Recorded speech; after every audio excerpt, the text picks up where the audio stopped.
श्रीमन्नारायण नारायण नारायण। बोलिए भागवत भगवान की जय। आप समस्त भक्तवृंदों को मेरा सादर प्रणाम। इस समय प्रस्तुत है श्रीमद् भागवत महापुराण चतुर्थ स्कंध 21वें अध्याय। चतुर्थ स्कंद का 21वां अध्याय। अथ एकविंशोऽध्यायः। मैत्रेय उवाच।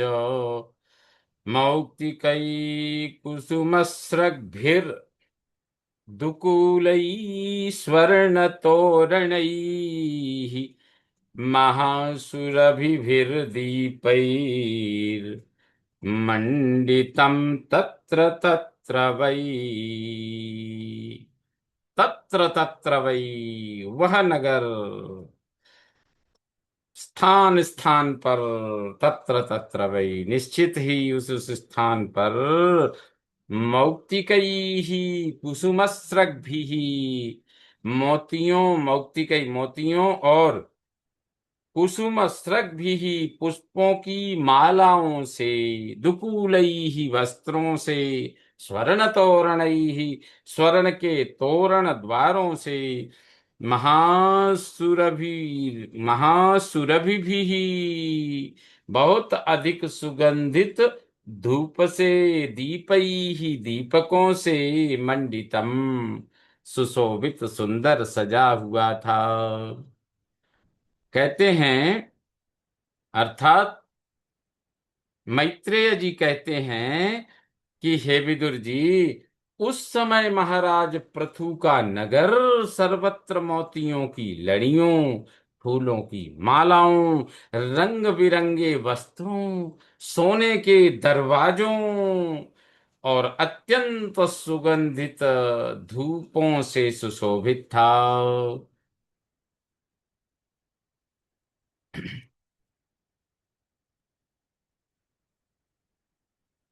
चंदना गुरुतोयार्द्र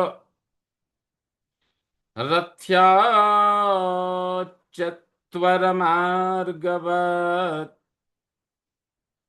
पुष्पाक्षत फलैस्तोक्मैर्लाजैरर्चिभिरर्जितम्, लाजैरर्चिभिरर्चितम्। रथ्या चत्वर, रथ्या अर्थात गलियां, चत्वर चबूतरे, मार्ग सड़कें, चंदन अगुरु तो ये चंदन तथा अगुरी अगुरु मिले जल से आर्द्रवत सींची गई थी। अक्षत फल तोकमयी ही लाजई ही, अक्षत चावल, फल, तोकमयी ही, तोकमयी अर्थात भवांकुर, लाजई ही लाजा, तथा अर्ची भी ही, अर्ची अर्थात दीपकों से, अर्चितम अर्चित सजाई गई थी।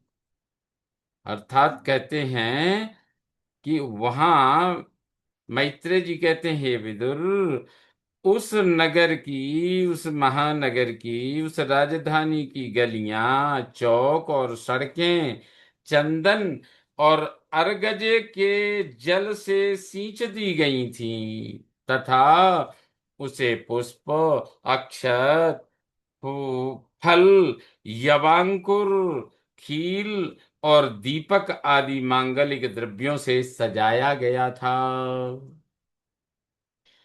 सवृन्दैः कदलीस्तम्भैः पूगपोतैः परिष्कृतम्,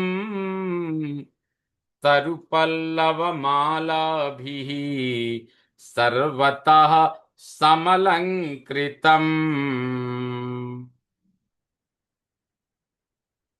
सवृंदई कदली स्तंभई, सवृंदई धार सहित केलों के खंभों से, पूगपोतई सुपारी के छोटे पौधों से, परिष्कृतम संवार कर, तरुपल्लव माला भी वृक्षों के पत्तों और मालाओं से सर्वतः समलंकृतम चारों ओर खूब सजाई थी। अर्थात कहते हैं कि वह ठोर ठोर पर रखे हुए फल फल और फूल के गुच्छों से युक्त केले के खम्भों और सुपारी के पौधों से बड़ा ही मनोहर जान पड़ता था। सब और आम आदि वृक्षों के नवीन पत्तों की बंधनवारों से विभूषित था। प्रजास्तम दीप बलि भी संभृता शेष मंगलैः अभियुर्मृष्टकन्याश्च मृष्टकुण्डलमण्डिताः अशेष मंगलैः संपूर्ण मंगल द्रव्यो संभृत लिए हुए मृष्ट कुंडल मंडिता मनोहर कुंडलों से भूषित मृष्ट कन्या सुंदरी कन्याओं द्वारा दीपावली भी ही आरती लिए प्रजाहतम प्रजा उनकी अभियुहु अगवानी करने आई। कहते हैं कि जब महाराज ने नगर में प्रवेश किया तब दीपक उपहार और अनेक प्रकार की मांगलिक सामग्री लिए हुए प्रजाजनों ने तथा मनोहर कुंडलों से सुशोभित सुंदरी बालाओं ने कन्याओं ने उन महाराज पृथु की अगवानी की। शङ्खदुन्दुभिघोषेण ब्रह्मघोषेण चर्त्विजाम् विवेश भवनं वीरः स्तूयमानो गतस्मयः। शंख दुंदुभि घोषेण शंख और दुंदुभि के वाद्य च ऋत्विजाम ब्रह्म घोषेण तथा पुरोहितों के वेद पाठों के साथ वीरः गतस्मयः वीर निरभिमानी पृथु ने स्तूयमानः स्तुति से स्तुत होते लोगों की स्तुति से स्तुत होते भवनम विवेशो अपने भवन में प्रवेश किया भवन में प्रविष्ट हुए महाराज पृथु। अर्थात कहते हैं कि शंख और दुंदुबी आदि बाजे बजने लगे ऋत्विजगण वेद ध्वनि करने लगे बंदी जनों ने स्तुति गान आरंभ कर दिया। यह सब देख और सुनकर भी उन्हें किसी प्रकार का अहंकार नहीं हुआ। इस प्रकार वीरवर पृथु ने राजमहल में प्रवेश किया। पूजितः पूजयामास तत्र तत्र महायशाः पौराञ्जनपदांस्तांस्तान् प्रीतः प्रियवरप्रदः तत्र तत्र प्रियवरप्रदः स्थान स्थान पर प्रिय अभीष्ट पदार्थ देने वाले प्रियवरप्रदः प्रिय अभीष्ट पदार्थ देने वाले महायशाह महान यशस्वी पृथु ने पूजितः सत्कृत होकर तान तान पौरान जानपदान उन पूर्ववासियों तथा देशवासियों का प्रीतः पूजयामासो प्रसन्न होकर उन सबका महाराज पृथु ने सत्कार किया। कहते हैं अर्थात मार्ग में जहां तहां पूर्ववासी और देशवासियों ने उनका अभिनंदन किया परम यशस्वी महाराज ने भी उन्हें प्रसन्नता पूर्वक अभीष्ट वर देकर संतुष्ट किया। स एव मादीन्यनवद्य चेष्टितः कर्माणि भूयांसि महान् महत्तमः कुर्वन् ससावनिमण्डलं यशः स्थितं निधायारुरुहे परम पदम। एवं स, इस प्रकार उन महान महत्तम महान पुरुषों में भी सर्वश्रेष्ठ ने अनवद्य चेष्टिता निर्दोष व्यवहार करते, भूयांसी कर्माणि, बहुत कर्मों आदि बहुत कर्म आदि को कुर्वन् करते हुए, अवनिमंडलम, भूमंडल का ससास शासन किया। स्फीतम यशः, स्फीतम निर्मल यश का निधाय विस्तार करके परम पदम आरुरुहे, परम पद पर पहुंच गई। अर्थात कहते हैं कि महाराज पृथु महापुरुष और सभी के पूजनीय थे। उन्होंने इस प्रकार अनेकों उदार कर्म करते हुए पृथ्वी का शासन किया और अंत में अपने विपुल यश का विस्तार कर भगवान का परम पद प्राप्त किया। इस प्रकार सूत सूत उवाच सूतरुवाच सूत उवाच, सूत जी कहने लगे,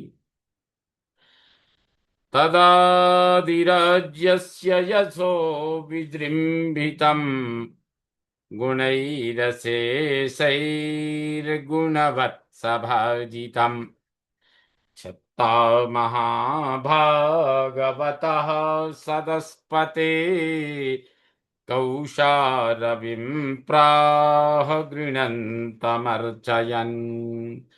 सदस्पते, सभापति शौनक जी।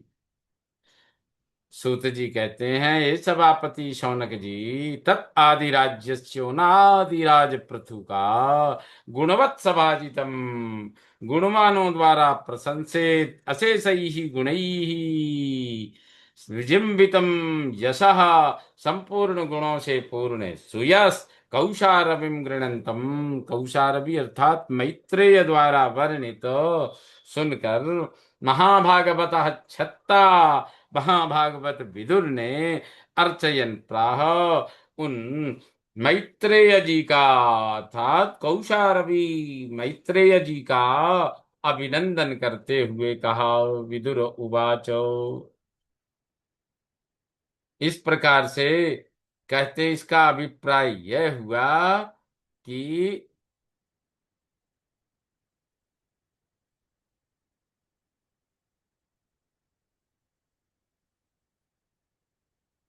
महाराज पृथु महापुरुष और सभी के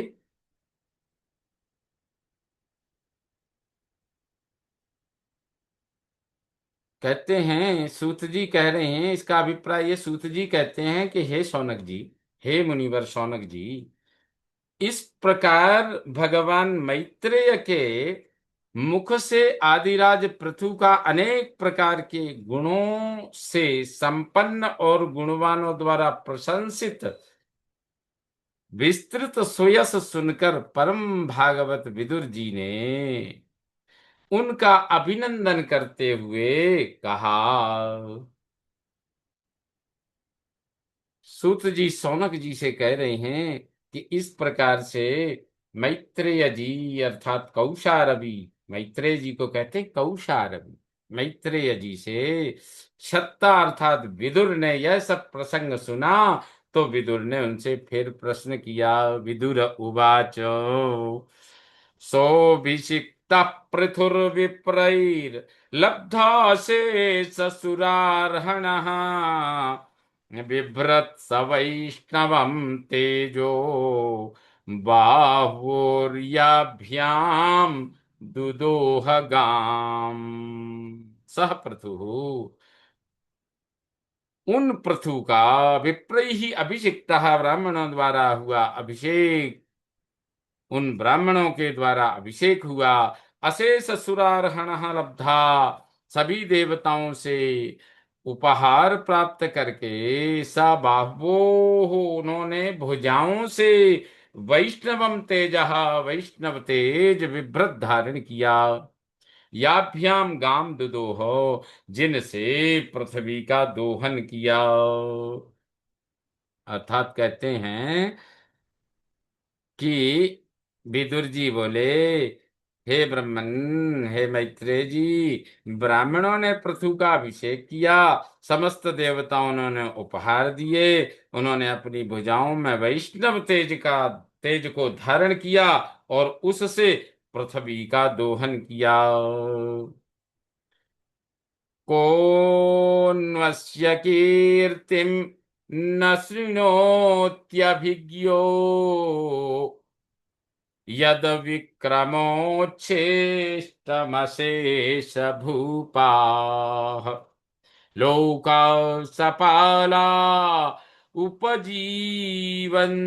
कामम् लोका सपाला उपजीवन्ति कामा मद्यापि तन्मे वद कर्म शुद्धम्।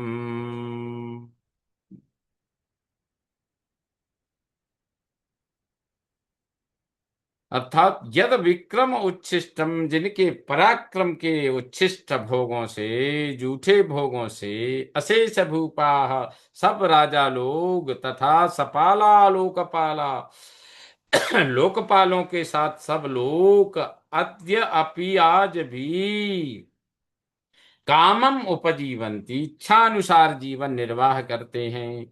अस्य कीर्तिम, उनका सुयश, कह नु अभिज्ञा, कौन समझदार न शृणोती, नहीं सुनना चाहेगा, तत्मे अतः मुझसे शुद्धम कर्म बदो, उनके पवित्र कर्म कहिए। अर्थात कहते हैं, विदुर जी प्रश्न करते हुए कह रहे हैं कि हे मैत्रेय जी, उन महान पराक्रमी महाराज पृथु के उस पराक्रम के उच्छिष्ट रूप विषय भोगों से ही आज संपूर्ण राजा, आज पृथ्वी के संपूर्ण, आज से ही भोगों से ही, उनके भोगों से ही, उच्छिष्ट रूप विषय भोगों से ही आज भी संपूर्ण राजा तथा लोकपालों के सहित समस्त लोक इच्छानुसार जीवन निर्वाह करते हैं। भला ऐसा कौन समझदार होगा जो उनकी पवित्र कीर्ति सुनना न चाहेगा। अतः आप मुझे उनके कुछ और भी पवित्र चरित्र सुनाइए। श्रीमन्नारायण नारायण नारायण। इस प्रकार श्रीमद् भागवत महापुराण चतुर्थ स्कंद 21वें अध्याय का यह 10वां श्लोक संपन्न हुआ। बोलिए भागवत भगवान की जय। श्रीमन्नारायण नारायण नारायण।